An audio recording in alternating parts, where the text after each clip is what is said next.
Friends, జరిగిపోయిన చరిత్ర మళ్ళీ జరగటం, మళ్ళీ చూడటం జరుగుతుందా? జరుగుతుంది. చూడండి. 1941 క్యాలెండర్ చూసారా? ఒకసారి చూడండి. 2025 అదే క్యాలెండర్ పక్కన పెట్టి చూడండి.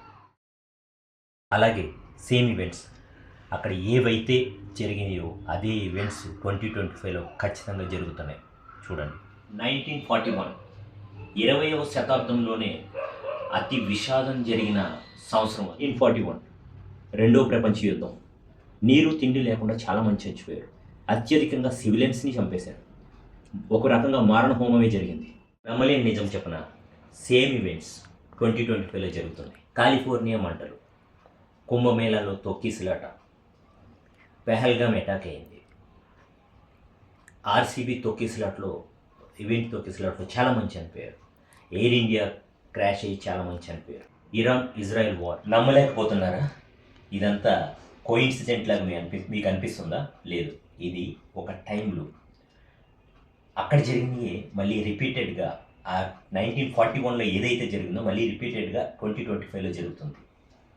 ఇంకా మనకి 6 నెలలు తిరిగి, ఇంకా 6 నెలలు బాకీ ఉంది. మనకి ఏం జరుగుతుందో ఏమో చూడాలి. మరి ఇంకొక నమ్మలేని నిజం ఏంటంటే, అహ్మదాబాద్ ఫ్లైట్ యాక్సిడెంట్ అయింది కదా, ఆ ఫోటో చూసారా?